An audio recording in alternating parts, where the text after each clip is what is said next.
नमस्कार विद्यार्थी मित्रांनो. मागील तासिकेमध्ये आपण विभक्ती आणि विभक्तीच्या प्रत्ययाविषयी माहिती पाहिली होती.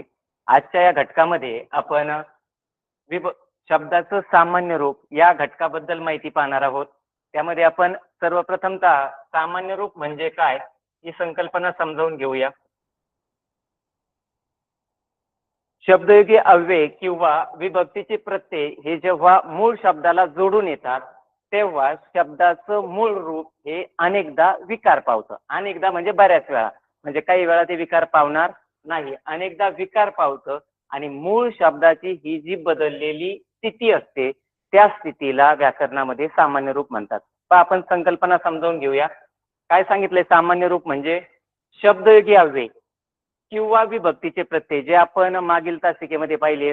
प्रथमा, द्वितीया, तृतीया, चतुर्थी, पंचमी, षष्टी, सप्तमी आणि संबोधन यांचे जे प्रत्यय होते ते प्रत्यय किंवा शब्दयोगी अव्यय जो तुम्ही शब्दाच्या जातीमध्ये अभ्यासलेला घटक आहे ते शब्दयोगी अव्यय आणि विभक्तीचे प्रत्यय हे ज्यावेळेस शब्दाला जोडून येतात आणि ते जोडून आल्यानंतर मूळ शब्दाचं जे रूप बदलतं त्या बदललेल्या रूपाला मराठीमध्ये सामान्य रूप असं म्हणतात. संकल्पना आपण उदाहरणाच्या माध्यमातून समजावून घेऊ.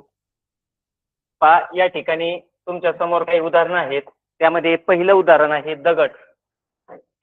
दगड या शब्दाला आपल्याला या ठिकाणी काय करायचंय? सामान्य रूप बनवताना या शब्दाला कुठलाही शब्दयोगी अव्यय किंवा विभक्तीचा प्रत्यय जोडायचा. या ठिकाणी आपण विभक्तीचा प्रत्यय या ठिकाणी जोडलेला आहे. आपल्या समोर या उदाहरणामध्ये ला हा प्रत्यय या ठिकाणी जोडलेला आहे. पहा, काय करायचं? याला प्रत्यय जोडा, कोणताही जोडा, तुम्हाला जो पाहिजे तो जोडा. या ठिकाणी ला जोडलाय, स जोडला तरी काही अडचण नाही किंवा शब्दयोगी अव्यय जोडला तरी काही अडचण नाही. पहा, या ठिकाणी मी शब्दयोगी अव्यय जोडतो. दगडापासून, दगडावर, दगडाखाली, दगडामागे, दगडापुढे काही जोडा, काही अडचण नाही. आणि जोडल्यानंतर एकच येते, जोडल्यानंतर जोडलेला प्रत्यय किंवा शब्दयोगी अव्यय आपल्याला काढून टाकायचा आहे. या ठिकाणी मी ला काढला, या ठिकाणी पासून या ठिकाणी काढला. आता या ठिकाणी शिल्लक राहिलेला जो शब्द असेल, प्रत्यय काढल्यानंतर जो शिल्लक राहील, काय शिल्लक राहिलं? दगडा. दगडा हे आहे दगड या शब्दाचं सामान्य रूप.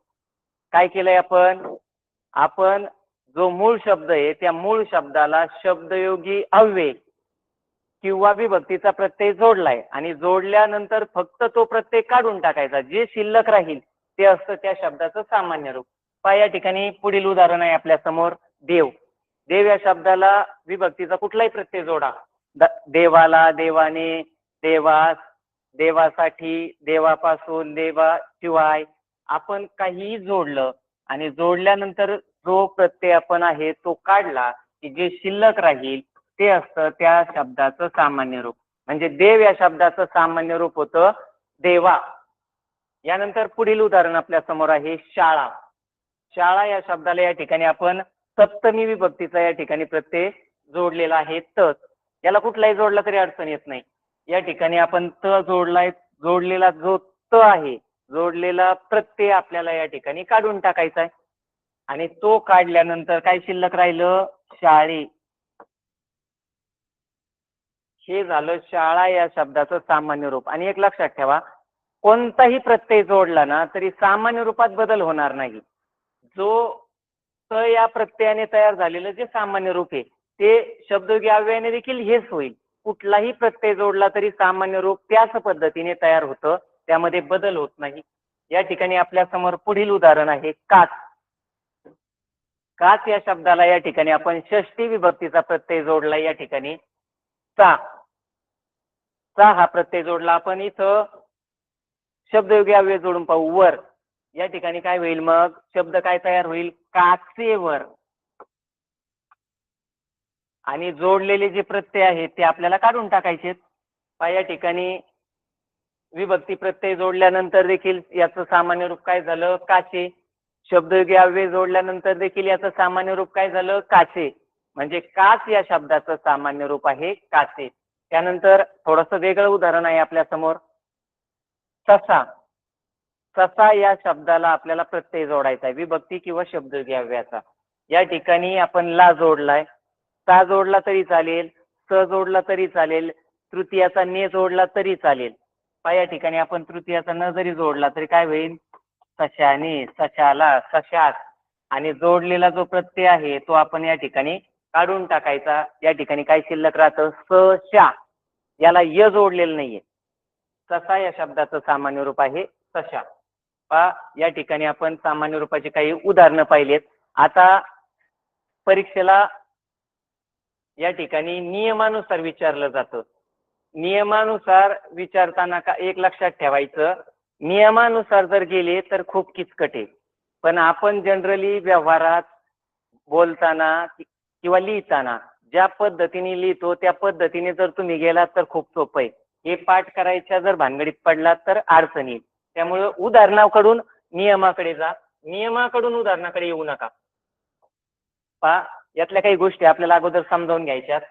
या ठिकाणी हे आकारांत आहे. म्हणजे या ठिकाणी असं येणारे आकारांत, इकारांत, ओकारांत, याकारांत, वाकारांत. आता हे शब्द वर्णमालेत आपल्याला अभ्यासायला मिळतात. या ठिकाणी आपल्याला सामान्य रूपाचे जे प्रकार पडतात, पुरलिंगी नामाचं सामान्य रूप, स्त्रीलिंगी नामाचं सामान्य रूप आणि नपुंसकलिंगी नामाचं सामान्य रूप. त्यात आपण पहिल्यांदा पाहणार आहोत अकारांत पुरलिंगी नामाचं सामान्य रूप काय होतं. अकारांत. अकारांत या शब्दाचा अर्थ काय आहे? का त्या शब्दाच्या शेवटी कोणता स्वर असला पाहिजे? अंत. अंत म्हणजे शेवट. त्या ठिकाणी शेवटी कोणता स्वर असला पाहिजे? अ. अ हा स्वर असला पाहिजे. म्हणजे त्या ठिकाणी त्याला काना, मात्रा, वेलांटी, उकार असं काही असणार नाही. त्या ठिकाणी अ हा स्वर असणार आहे. उदाहरण पण आपल्या समोर आहे, दगड. परंतु तुम्ही वर्णमालेत अभ्यासणार आहात किंवा अभ्यासला असेल, मूळ जे व्यंजन आहे ते या पद्धतीने असतं, त्याचा पाय मोडावा लागतो. याचा अर्थ असा होतो की यामध्ये कुठलाही स्वर नाही. आणि ज्यावेळेस यात आपण अ हा स्वर मिळवू त्यावेळेस या ठिकाणी तयार झालेलं काय आहे? ड. हे व्यंजन आहे. म्हणजे या ठिकाणी कोणता स्वर आहे? अ. यामध्ये या शब्दामध्ये शब्दाच्या शेवटच्या अक्षरामध्ये अ हा स्वर आहे, म्हणून त्याला आकारांत म्हणायचं. आणि शब्दाचं लिंग तुम्ही ओळखायचं पण शिकलात. तो ती ते शब्द लावला की त्याचं लिंग समजतं. तो दगड म्हणजे हा शब्द पुरलिंगी आहे. आणि शेवटी अ हा स्वर आहे म्हणजे हा आकारांत पुरलिंगी नाम आहे. आता याचं सामान्य रूप होताना त्यांनी काय सांगितलंय? याकारांत होतं. हे काय पाठ करायच्या भानगडीत पडायचं नाही. याच्यासाठी काय करा, दगड हा शब्द तर तुमच्या सहज लक्षात आला, पुरलिंगी आहे. इथं स्वर कोणता आहे? अ आहे. आता याचं डायरेक्ट आपण ज्या पद्धतीने सामान्य रूप करतो त्या पद्धतीने करा. याला काय करा, शब्दयोगी अव्यय किंवा विभक्तीचा कुठलाही प्रत्यय जोडा. इथं सा जोडलाय, ल जोडा, ला जोडा किंवा शिवाय जोडा, मागे पुढे वर खाली जवळ दूर कोणताही शब्दयोगी अव्यय जोडा, काही अडचण नाही. या ठिकाणी आपण सा हा प्रत्यय जोडलाय. काय तयार झाला शब्द? दगडाचा. आणि अट फक्त कायम लक्षात ठेवायची, सामान्य रूप नाहीये. दगडाचा हे सामान्य रूप नाही. या ठिकाणी आपल्याला हा सा काढून टाकायचा आहे. काय शिल्लक राहिलं? दगडा. दगड या शब्दाचं सामान्य रूप काय आहे? दगडा. आणि जर तुम्ही पाहिलं तर आता हा शब्द अकारांत राहिला नाही. काय आलाय त्या ठिकाणी? आ आलाय. म्हणजे हा शब्द काय झाला? आकारांत. हे उदाहरणावरून आपण लक्षात ठेवू शकतो. नियम पाठ करू नका. पहिला शब्द तुमच्या सहज पाहिल्याबरोबर लक्षात येईल की हा अकारांत आहे. त्याला प्रत्यय जोडून तो काढून टाकल्यानंतर काय झाला राहतो शिल्लक? आकारांत. तसंच पुढचं उदाहरण आहे पुस्तक. या ठिकाणी याला कोणताही प्रत्यय जोडा. पुस्तकाचा, पुस्तकाला, पुस्तकाने, पुस्तकाशिवाय, पुस्तकावर. आणि जोडलेला प्रत्यय तुम्ही वहीत देखील करून पाहू शकता उदाहरणं चालू असताना. तो प्रत्यय त्या ठिकाणी काढून टाका. काय शिल्लक राहिलं? पुस्तका. म्हणजे हा देखील शब्द जो आहे तो आकारांत आहे. रंग. याला या ठिकाणी तृतीयाचा प्रत्यय जोडलाय. जोडलेला प्रत्यय आहे नि. आणि तो काढला की काय शिल्लक राहतं? रंगा. म्हणजे हा देखील काय आहे? आकारांत. आणि शेवटचं उदाहरण आहे आपल्या समोर कान. कान या शब्दाला या ठिकाणी त हा प्रत्यय जोडलाय. कुठलाही जोडला तरी काही अडचण नाही. कानाने, कानाला, कानास, कानाशिवाय, कानामध्ये, कानामागे. आणि तो जोडलेला काढून टाका. काय शिल्लक राहिले? का ना. आणि हे सगळे शब्द दगडा, पुस्तका, रंगा आणि काना या शब्दांचं जर तुम्ही व्यवस्थित निरीक्षण केलं तर सगळ्याला काना येतो शेवटी. म्हणजे काना येतो म्हणजे कोणता स्वर येतो? आकारांत येतो आणि म्हणून हा नियम तयार झाला. अगोदर नियम आणि नंतर व्याकरण नंतर भाषा असा प्रकार नाहीये. अगोदर भाषा आणि त्याच्यातले सामान्य गुणधर्म काढून व्याकरण नियम तयार झालेले आहेत. आणि म्हणून हे जर तुम्ही पहिले शब्द पाहिले तर हे सगळे अकारांत आहेत. याला प्रत्यय जोडल्याच्या नंतर आणि काढून टाकल्यानंतर सगळे शब्द हे आकारांत झाले. म्हणून हा पहिला नियम आहे. अकारांत पुल्लिंगी नामाचं सामान्य रूप हे, तर इथं या आलतं पण इथं आकारांत आहे. त्यानंतर पुढील शब्द पाहू आपण आणि मग नियमाकडे जाऊ. शब्द दिवा. दिवा शब्द पाहिल्यानंतर तुमच्या लक्षात येईल याला कान आहे, म्हणजे हा शब्द काय आहे? आकारांत आहे. डोळा याला पण कान आहे म्हणजे आकारांत आहे. पंखा हा पण आकारांत आहे आणि डबा हे सगळे चारही शब्द आकारांत आहेत. आता याला प्रत्यय जोडू आणि त्याचं काय सामान्य रूप होईल ते पाहू. इथं दिव्याचा, दिव्याला, दिव्या पुढे, दिव्या मागे कुठलाही जोडल्यानंतर आणि तो काढून टाकल्यानंतर काय शिल्लक राहतं? दिव्या. म्हणजे काय झालं या ठिकाणी? या ठिकाणी शेवटी येतो या. या ठिकाणी शेवटी काय आलंय? या. त्यानंतर त्याच पद्धतीचं उदाहरण आहे डोळा. इथं प्रत्यय जोडलेला आहे ला. तुम्ही तुमच्या पद्धतीने कुठलाही जोडा, काही अडचण नाही. आणि जोडल्यानंतर आपल्याला हा काढून टाकायचा आहे. काढला की काय शिल्लक राहिलं? तर या ठिकाणी शिल्लक राहिलेला शब्द आहे डोळ्या. म्हणजे हा शब्द देखील काय आहे? याकारांत आहे. पंखा. पंखा या शब्दाला या ठिकाणी ने हा प्रत्यय जोडलाय आणि जोडलेला प्रत्यय या ठिकाणी आपण काढून टाकू. काय शिल्लक राहिलंय? तर शिल्लक राहणारा शब्द आहे पंख्या. म्हणजे पंखा या शब्दाचं सामान्य रूप आहे पंख्या आणि हा जो शब्द आहे हा याकारांत आहे. आपल्याला दिसतंय पण शेवटी काय आहे? या. त्यानंतर डबा. डबा या शब्दाला प्रत्यय आपण जोडा. डब्याला, डब्यावर, डब्या मागे, डब्या पुढे, डब्याशिवाय आणि जोडलेला प्रत्यय आपण काढून टाकूया. शिल्लक राहणारा शब्द आहे डब्या आणि हा शब्द देखील काय आहे? याकारांत आहे. म्हणजे या शब्दावरून पण आपण देखील नियम काढू शकतो की काय आहे? आकारांत जर पुल्लिंगी नाम असेल तर त्याचं याकारांत होतं. उदाहरणावरून आपण नियमाकडे जाऊ. नियम काही पाठ करू नका कारण इतके नियम आहेत. प्रत्येकाच्या 6-6, 7-7 नियम आहेत. नियमानुसार त्या ठिकाणी पाठ करायला गेलं तर त्या ठिकाणी लक्षात राहणार नाही. उदाहरणानुसार लक्षात ठेवूया. या ठिकाणी आपण जर पाहिलं आता आपल्याला काही वेगळ्या शब्दांचं या ठिकाणी आपल्याला सामान्य रूप करायचंय. या ठिकाणी शब्दांचं निरीक्षण करा. हा पहिला शब्द आहे धोबी. म्हणजे या ठिकाणी जोडलेला स्वर आहे ई. दीर्घ ई या ठिकाणी जोडलेला आहे. तेली या ठिकाणी पण जोडलेला आहे दीर्घ ई. कोळी हा शब्द या ठिकाणी पण ई आहे आणि गडी या ठिकाणी पण ई आहे. म्हणजे हे जे शब्द आहेत ते काय झाले? इकारांत. हे चारही शब्द हे इकारांत आहेत. आपल्याला यांचं सामान्य रूप बनवायचंय. आता या ठिकाणी धोबी या शब्दाला आपण प्रत्यय जोडूया. धोब्याचा, धोब्याला, धोब्याने, धोब्यास, धोब्यामुळे, धोब्याशिवाय. म्हणजे जोडल्यानंतर आणि तो काढून टाकायचा विसरायचा नाही. काढल्यानंतर शिल्लक राहणारा शब्द काय आहे? धोब्या. आणि मी अगोदरही तुम्हाला सांगितलंय, अगोदरही आपण पाहिलंय काय आहे. या पद्धतीने जर शब्द आला तर याला काय म्हणायचं? याकारांत. पहिला शब्द होता इकारांत, त्याचं सामान्य रूप काय झालं? याकारांत. तेली हा देखील इकारांत आहे. त्याला आपण या ठिकाणी चा हा प्रत्यय जोडलेला आहे. आपल्याला जोडलेला प्रत्यय काढून टाकायचा आहे. काय शिल्लक राहिलं? शिल्लक राहणारा शब्द आहे तेल्या आणि याचं सामान्य रूप देखील काय झालं? याकारांत झालं. कोळी हा इकारांत शब्द आहे. याला आपण प्रत्यय जोडूया. कोळ्याचा, कोळ्याला, कोळ्याने. हे विभक्तीचे प्रत्यय आपण जोडले. शब्द घ्यावे जोडला तरी काही अडचण नाही.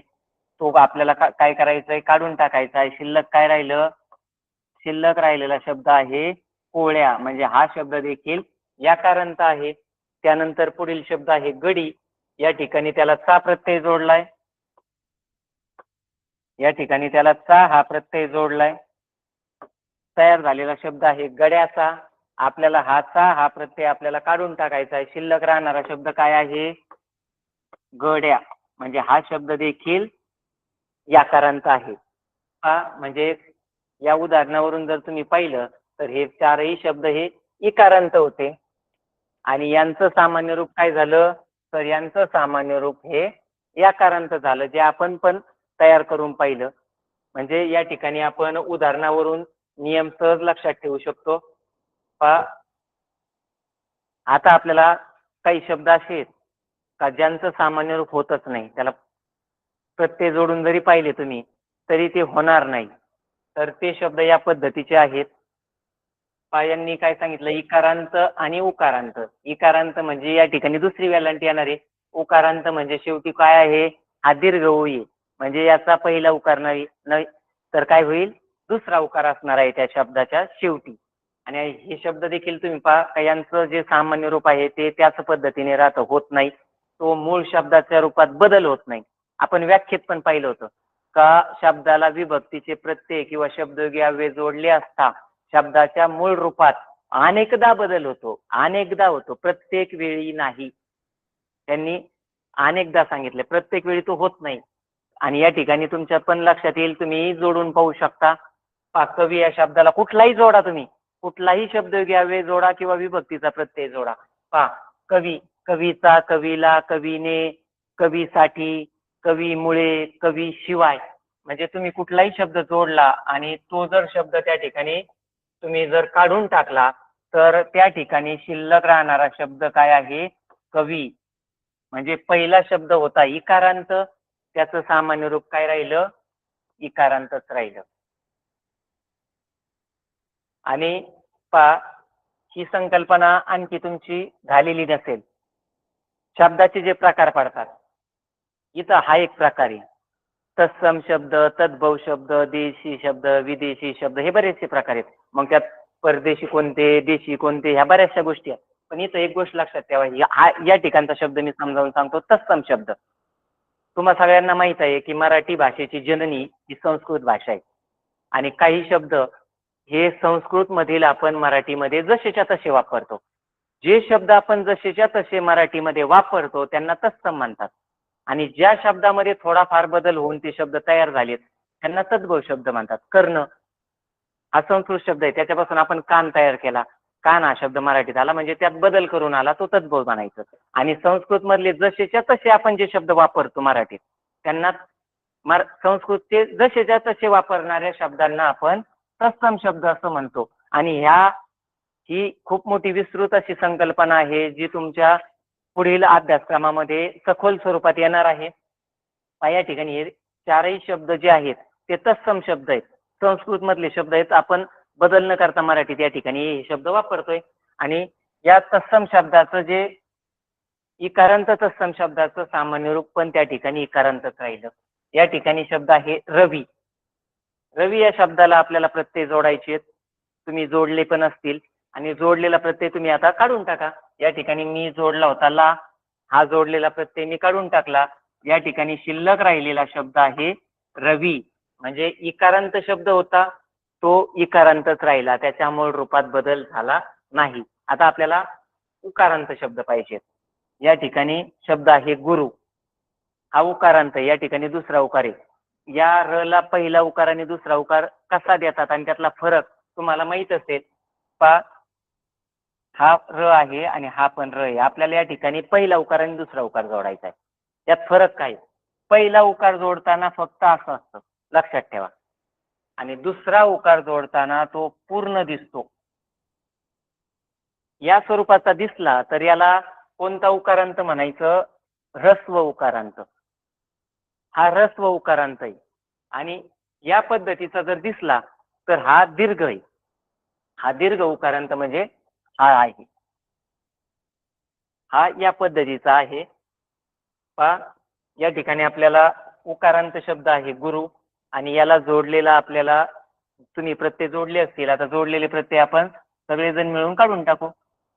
काढल्याच्या नंतर शिल्लक काय शब्द राहतोय, शिल्लक राहणारा शब्द पण त्याच पद्धतीचा आहे. म्हणजे हा उकारांत शब्द होता तत्सम शब्द, याचं सामान्य रूप उकारांतच राहिलं, याच्यात बदल झाला नाही. साधू हा शब्द आहे, या ठिकाणी त्याला हा उकारांतच आहे, याला जोडलेला प्रत्यय आपण काढून टाकू. त्या ठिकाणी देखील काय शिल्लक राहिलं, साधू, म्हणजे जसाचा तसा राहिला. आणि हे शब्द लक्षात ठेवा. दुसरे शब्द जे आहेत ते आपण प्रत्यय जोडून सहज ओळखू शकतो. परंतु असे जे काही वेगळे उदाहरणं आहेत ते जर आपण लक्षात ठेवले तर याच्यात अडचण येणार नाही. या ठिकाणी काय लक्षात आलंय, काय आपण कोणता नियम आपण का तयार केलाय का, जर इकारांत आणि उकारांत तत्सम शब्द जर असतील, तत्सम नाम जर असतील, तर त्याचं सामान्य रूप त्या ठिकाणी बदलत नाही, मूळ शब्द आहे तसाच राहतो. पुढील गोष्टीकडे आपण जाऊया. आता काही उकारांत शब्द पाहिजेत जे आपण बोली भाषेत फारसे तयार करताना वेगळे तयार करतो. या ठिकाणी काही उकारांत पुरलिंगी नाम दिलेत. हे जे आहेत हे तत्सम नाही आहेत, हे तद्भव शब्द या ठिकाणी तुम्हाला दिसतील. हे जर तत्सम असते ना तर त्याच पद्धतीने झालं असतं. भातृ हा शब्द आहे, त्याच्यापासून भाऊ भाऊ हा शब्द आलाय. या ठिकाणी काय आपल्याला शब्द पाहिजेत आणि मग आपण नियमाकडे जाऊ. भाऊ या ठिकाणी हा शब्द काय आहे, उकारांत आहे, शेवटी उ आलाय आणि या ठिकाणी याला प्रत्यय जोडायचा. हा पहिलं उदाहरण आपल्या लक्षात येईल. बाकीचे आपण वेगळ्या पद्धतीने बनवतो. भाऊ या ठिकाणी भाऊ या शब्दाला जर आपण त्या ठिकाणी प्रत्यय जोडला, सा हा प्रत्यय जोडू किंवा स जोडू, ला जोडू, कुठलाही जोडा, भावाचा, भावाला, भाऊस असं होत नाही. आपण असं लिहितो का कधी भाऊस, भाऊला, तर त्याचं काय होतं, भाऊला नाही तर काय होईल, भावाला, भावास, भावाने, भावामुळे, या पद्धतीचं होईल. आणि तो प्रत्यय काढून टाका. काढल्याच्या नंतर काय तयार झालं, तयार झालेला शब्द आहे भावा आणि हा शब्द काय आहे, वाकारांत. शेवटी काय आलेला आहे, वाक, म्हणून याला वाकारांत शब्द म्हणायचं. म्हणजे या ठिकाणी तुमच्या लक्षात आलं असेल का काही पुरलिंगी नाम हे उकारांत असतात आणि त्याचं सामान्य रूप वाकारांत होतं. त्यानंतर लाडू, आता हे थोडेसे वेगळे वाटतील आणि हे अभ्यासलेत तुम्ही. वाकार कोणत्या गोष्टीचा अभ्यासलेत, यासारखे बरेचसे उदाहरणं अभ्यासलेत तुम्ही. लाडू, कुंकू, पिसू, विंचू, हे उदाहरणं तुम्ही एका घटकात अभ्यासलेत. या ठिकाणी याचं सामान्य रूप आपल्याला करायचंय. लाडू या शब्दाला प्रत्यय जोडायचा आहे, लाडवात, लाडवामध्ये. आता हे बोली भाषेत आपण वेगळ्या पद्धतीने वापरतो म्हणून ही थोडीशी वेगळी उदाहरणं आहेत. जोडलेला प्रत्यय काळा, याचं सामान्य रूप काय होईल, लाडवा. त्याच पद्धतीने आहे कुंकू, कुंकुवाचा राहत नाही तर काय होतं, कुंकवा. तुम्ही इथे एक चित्रपट पण ऐकला असेल, कुंकवाचा धनी. कुंकुवाचा धनी नव्हतं ते, तर काय आलेलं काय होतं ते त्या ठिकाणी देखील कुंकवाचा धनी. म्हणजे त्या ठिकाणी या शब्दाला आपल्याला प्रत्यय जोडायचा आहे आणि तो काढून टाकायचा. काढल्यानंतर काय शिल्लक राहिलं, कुंकवा. यासारखी वेगळी उदाहरणं आहेत. पिसू, पिसवा, विंचू, विंचवा. म्हणजे हे या नियमातले उदाहरणं आहेत. परंतु याला अपवाद असणारे शब्द हे लक्षातच ठेवा. हे सगळे उकारांत आहेत, याचं सामान्य रूप या पद्धतीने होत नाही. कडू, पेरू, खडू, याचं सामान्य रूप वाकारांत होणार नाही. फक्त या पद्धतीची उदाहरणं या ठिकाणी लक्षात ठेवा. खूप सोपा असा हा उदाहरणाचा प्रकार होता. आपण सगळ्या प्रकारचे या ठिकाणी उदाहरणं घेत आहोत. हे नाहीतर फक्त आपण एकाच पद्धतीने उदाहरणं घेऊन देखील हा घटक समजावून घेऊ शकलो असतो. परंतु परीक्षेत या पद्धतीने प्रश्न येतात म्हणून आपल्याला सर्व प्रकारचे उदाहरणं पाहिजेत. या ठिकाणी आपल्या समोर आता पुढील प्रकारचं उदाहरण आहे स्थानी. या ठिकाणी काय आलंय, वाक्याच्या शेवटी काय आलाय, शब्दात शेवटी काय आलाय, मात्रा. मात्रा म्हणजे काय, ए. म्हणजे हे शब्द आहेत एकारांत. आता याचं सामान्य रूप कसं होतं ते आपण पाहू. याला प्रत्यय जोडा, स्थानी, साण्यांचा, साण्यांना, साण्यांमुळे. म्हणजे या ठिकाणी जो प्रत्यय जोडल्याच्या नंतर आपल्याला तो प्रत्यय या ठिकाणी आपल्याला या ठिकाणी दोन प्रत्यय जोडलेत. आपण एक शब्द यावे जोडलाय आणि एक विभक्ती प्रत्यय जोडलाय. हे आपल्याला काढून टाकायचे. हे काढल्यानंतर दोनही पद्धतीने पाहिलं तर त्याचं सामान्य रूप काय झालं, काय झालंय तर शेवटी काय आलाय, इथंही या आलाय, इथंही या आलाय. म्हणजे काय झालं, याकारांत. हे शब्द कसे होते, एकारांत. राणे, राण्यांना, राण्यास, राण्यांनी, राण्यांमुळे. म्हणजे काढून टाकल्याच्या नंतर काय शिल्लक राहतं, राहण्याचं सामान्य होतं राहण्या. त्याच पद्धतीनं फडकेचं काय होईल, फडक्या. काढून टाकायचंय आणि काढल्यानंतर जे शिल्लक राहील ते असतं त्या शब्दाचं सामान्य रूप. त्यानंतर पुढील काही उदाहरणं आहेत ज्याचं सामान्य रूप तेच राहते, बदल होत नाही. हे शब्द पहा. फोटो हा शब्द आहे. फोटो या शब्दामध्ये जर तुम्ही व्यवस्थित निरीक्षण केलं तर शेवटी काय आहे, काना आणि मात्रा, म्हणजे शेवटी काय आहे, ओ. हे शब्द काय आहेत, ओकारांत. फोटो, किलो हे दोन्ही शब्द ओकारांत आहेत आणि याचा आपल्याला प्रत्यय जोडून सामान्य रूप बनवायचंय. फोटोला, फोटोने, फोटोमुळे, फोटोवर, फोटो खाली काही जोडलं तरी त्याचं सामान्य रूप काय होईल, फोटो. याच्या सामान्य रूपात बदल होत नाही. त्याच पद्धतीचं आणखी एक उदाहरण आहे किलो. त्याला आपण या ठिकाणी त प्रत्यय जोडलाय, किलो, किलोने, किलोमुळे, किलोला आणि जोडलेला प्रत्यय आपण काढून टाकला. त्याचं सामान्य रूप किलोच राहिलं. म्हणजे हे दोनही शब्द जर पाहिले तर दोनही शब्द ओकारांत होते.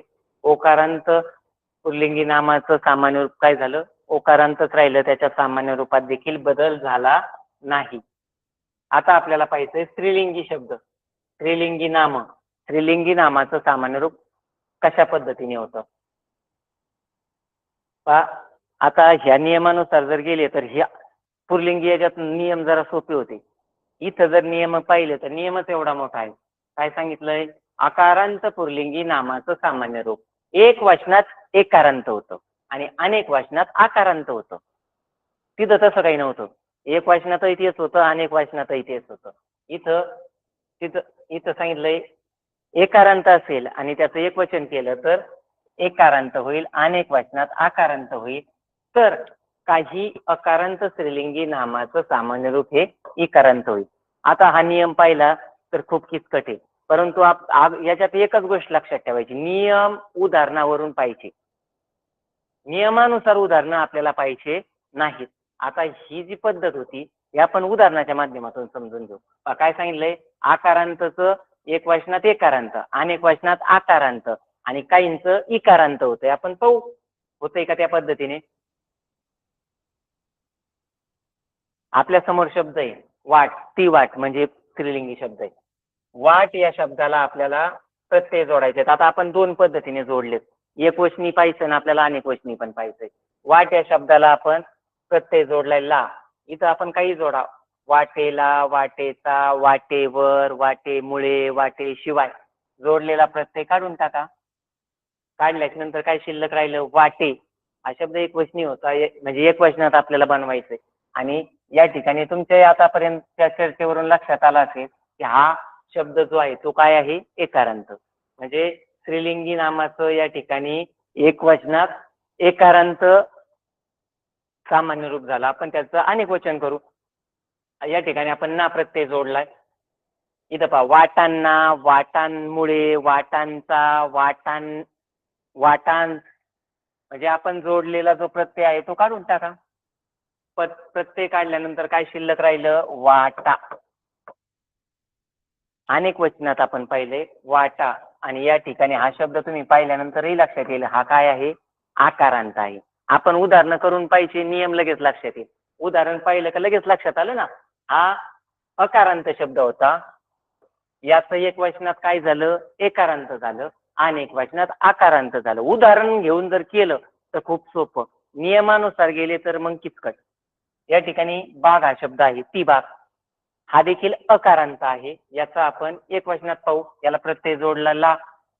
बागेला, बागेसाठी, बागेमुळे, बागेत, बागेने आणि जोडलेले प्रत्यय काढा. काय शिल्लक राहिलं, बागे. म्हणजे हा देखील एकारांत आहे. त्याच पद्धतीने अनेक वचन केलंय, बागांना, बागांचा, बागांमुळे, बागांमध्ये आणि जोडल्यानंतर काढून प्रत्यय काढून टाकायचा आहे. काय शिल्लक राहिलं, बागा. म्हणजे हा शब्द काय आहे, आकारांत आहे. आणखी एक उदाहरण आहे जीभ. हा देखील अकारांत आहे. याला आपण चा प्रत्यय जोडलाय, जिभेचा, जिभेला, जिभेने आणि काढलेला जोडलेला प्रत्यय काढून टाकायचा. शिल्लक राहिलेला शब्द आहे जिभे. म्हणजे या ठिकाणी देखील मात्रा आहे. हा शब्दही एकारांत आहे आणि इथं अनेक वचन केलंय. चा प्रत्यय जोडलाय, जिभांचा, जिभांना आणि जोडलेले प्रत्यय आपल्याला काढायचे. काय शिल्लक राहिलं? जिभा. म्हणजे उदाहरण जर पाहिलं तर उदाहरणावरून लगेच लक्षात येईल हे शब्द स्त्रीलिंगी होते. आपण त्याचं एक वचनातलं सामान्य रूप केलं ते एकारांत झालं आणि अनेक वचनातलं सामान्य रूप केलं ते आकारांत झालं. म्हणजे उदाहरणावरून नियम जर समजावून घेतला तर खूप सोपा आहे. आता आपल्या तिथं आणखी एक गोष्ट आपण पाहिली होती. आता इथं काही उदाहरण आहे आकारांतच आहेत. त्याचं सामान्य रूप कसं होतं? ती विहीर स्त्रीलिंगी शब्द आहे. विहीर. विहीर या शब्दाला प्रत्यय जोडला आपण. का जोडला या ठिकाणी? विहिरीचा, विहिरीला, विहिरीमध्ये, विहिरी, मुळे आणि जोडलेला प्रत्यय काढून टाका. काय राहिलं शिल्लक? विहिरी.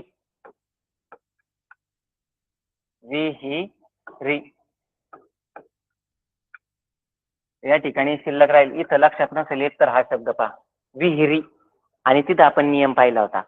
मी तुम्हाला आपण वाचलाय का काही जे आकारांत सामान्य रूप आहे शब्द आहेत, काही आकारांत स्त्रीलिंगी नाम जे त्यांचं सामान्य रूप इकारांत होतं.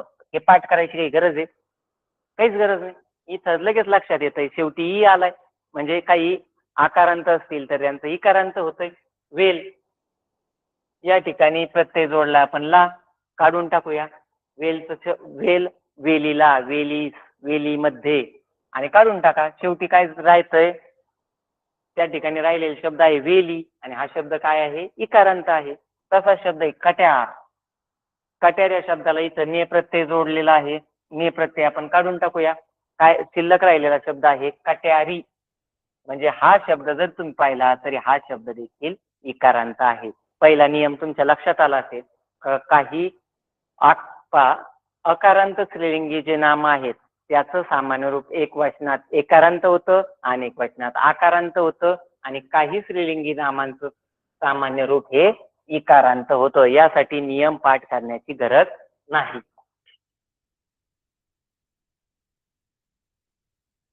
आपण आणखी काही उदाहरणं पाहूया. या ठिकाणी तुमच्या समोर उदाहरण आहे पेटी. पेटी या शब्दाला तुम्ही कुठलाही प्रत्यय जोडून पहा. कुठलाही जोडायचा काही अडचण नाही. प्रत्यय तरी लिमिटेड आहेत. शब्दयोगी अव्यय जोडले तर ते भरपूर आहेत. तुम्ही कुठलाही जोडा काही अडचण नाही. पेटी या ठिकाणी पेटीत आपल्याला एक वचनात करायचं आहे अगोदर. पेटीत, पेटीला, पेटीने, पेटीमध्ये, पेटीवर, पेटी खाली कुठलाही जोडला ना आणि तो काढून टाकला की शिल्लक काय राहील? शिल्लक राहणारा शब्द आहे पेटी. म्हणजे पेटी या शब्दाचं सामान्य रूप काय आहे? पेटी. म्हणजे इकारांत स्त्रीलिंगी नामाचं सामान्य रूप एक वचनात पेटीच म्हणजे मूळ शब्दच राहतं, इकारांतच राहतं, त्यात बदल होत नाही. आपल्याला आता अनेक वचन पाहिजे. पेटी तुम्ही शब्द जरी तयार केला ना पेट्यात, पेट्याने, पेट्यामध्ये अनेक वचन केलं की लगेच लक्षात येईल आणि तो काढून टाका. जोडलेला प्रत्यय त्या ठिकाणी काढून टाका. काय शिल्लक राहतं? पेट्या. आणि काय आहे हा शब्द? याकारांत. म्हणजे नियम या ठिकाणी आपल्याला उदाहरणावरूनच दिसतोय. इकारांत स्त्रीलिंगी नामाचं सामान्य रूप एक वचनात आहे तसंच राहतं, इकारांतच राहतं आणि अनेक वचनामध्ये ते याकारांत होतं. हा पुढचा शब्द आहे साडी.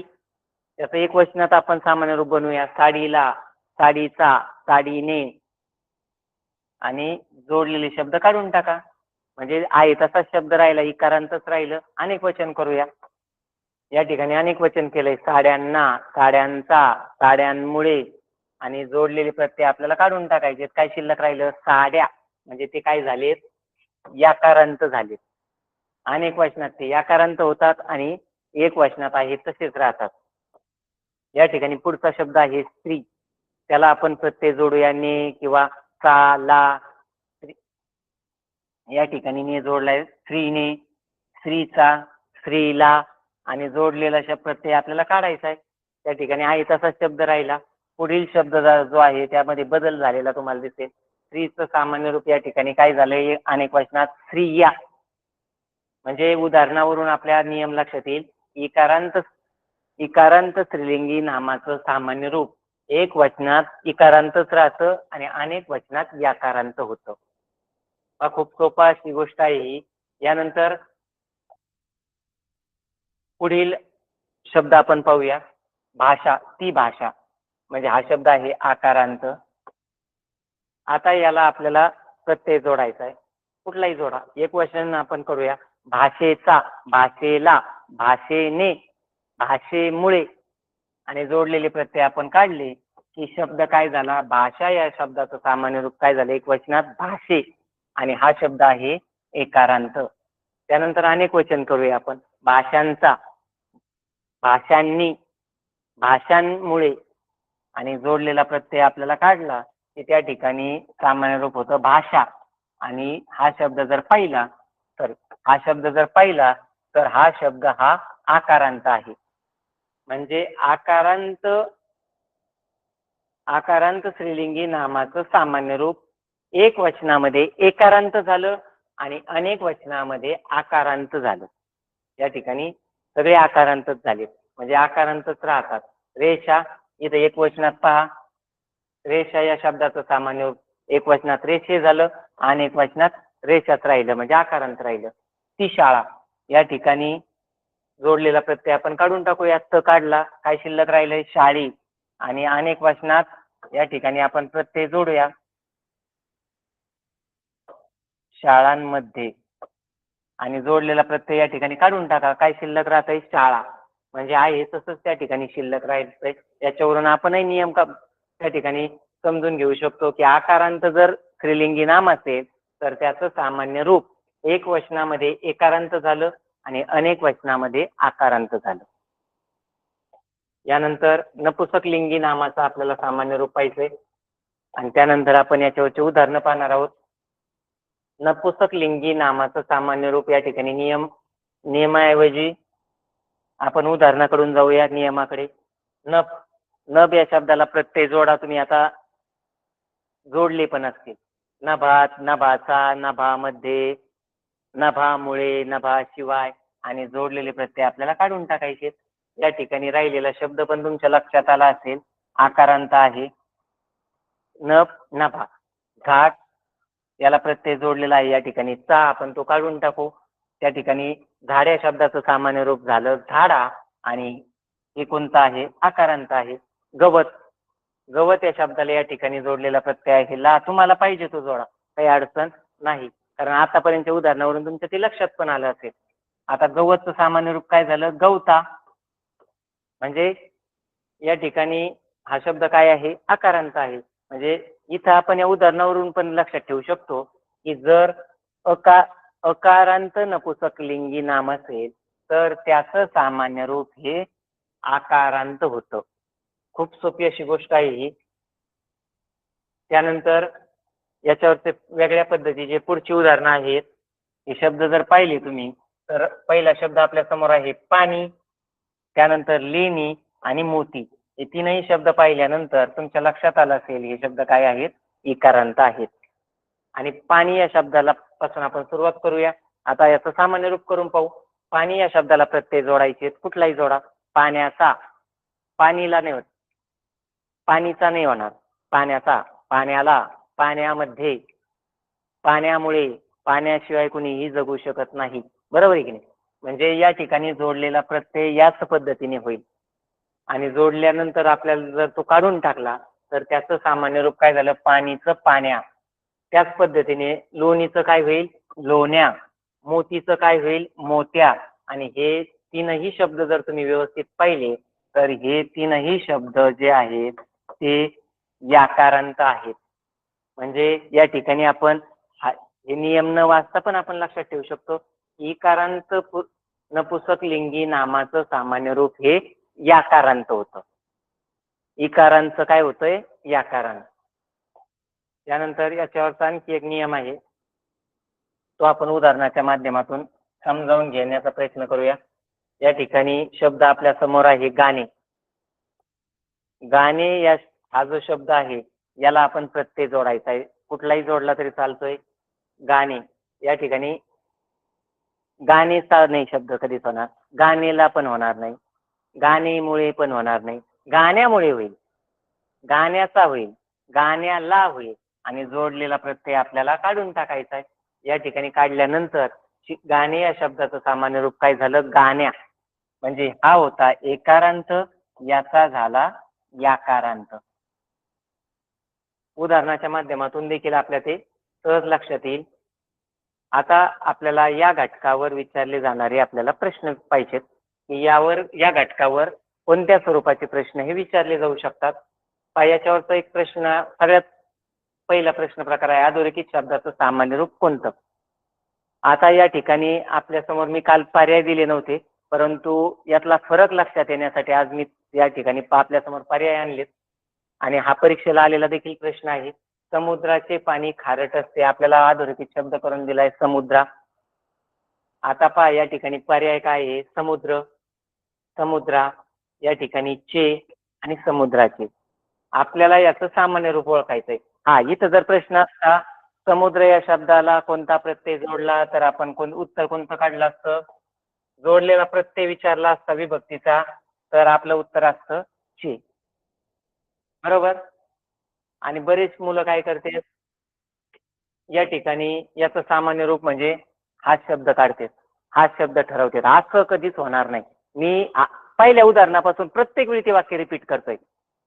का रिपीट करतोय त्याच्या मागचं कारणच एक नाही का, सामान्य रूप होताना आपण काहीही जोडा, कोणताही प्रत्यय, कोणताही अव्यय जोडा, शब्द घ्यावे, जोडल्यानंतर आपल्याला ते काढून टाकायचं. इथं काढलेलं नाही आणि इथं मूळ शब्द दिलाय.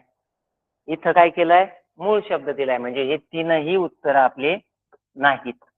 आणि आपण इथंही पाहिलं आपल्याला हे काढून टाकायचंय. काय शिल्लक राहतं, समुद्रा. समुद्र या शब्दात सामान्य रूप काय झालं, समुद्रा. दगडचं पण आपण काय केलं तर दगडाला नाही तर दगडा. पाणीचं सामान्य रूप आपण पाण्याला नाही केलं तर पाण्या. म्हणजे या पद्धतीने त्याचं सामान्य रूप होतं. याला आपल्याला जोडलेले प्रत्यय या ठिकाणी आपल्याला काढून टाकायचे. त्याच पद्धतीचं उदाहरण आहे, बेडकाने तलावात उडी मारली. आता याचं सामान्य रूप काय होईल, बेडूक होणार नाही, बेडकी होणार नाही. आता इथं दोन पर्याय आहेत. या ठिकाणी आपल्या समोर दोन पर्याय या ठिकाणी आहेत. दोन पर्याय आपल्या समोर, हे दोन तर कट झाले. या ठिकाणी आपल्या समोर आहे बेडका आणि या ठिकाणी आहे बेडुका. आपल्याला या पर्यायाकडे जायचं नाही तर आपल्याला काय करायचं, आपल्या वाक्यात दिलेल्या शब्दाकडे जायचंय आणि दिलेल्या शब्दाचा आपल्याला काय करायचंय, प्रत्यय आपल्याला काढून टाकायचा. ने हा काढल्यानंतर काय शिल्लक राहतं, बेडुका राहतं का तर नाही, तर काय शिल्लक राहिलं, बेडका. आणि हे आहे या शब्दाचं सामान्य रूप. त्यामुळे उदाहरणाकडे व्यवस्थित लक्ष द्या. माणुसकी पैशाने विकत मिळत नाही.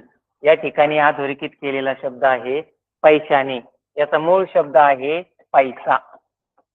आपण ससा हा शब्द पाहिला होता, आठवत असेल, एकदम सुरुवातीला ससा, ससा, त्या ठिकाणी काय झालं, सशाला. त्याच पद्धतीचं हे उदाहरण आहे.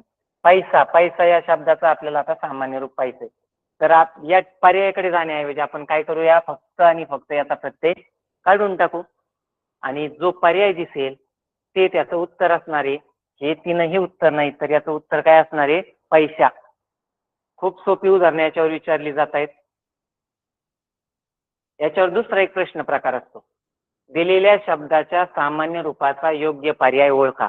आपल्याला अगोदरची जे उदाहरणं होते ते वाक्यात वापरलेले होते आणि या ठिकाणी सुट्टी शब्द दिलेले आहेत.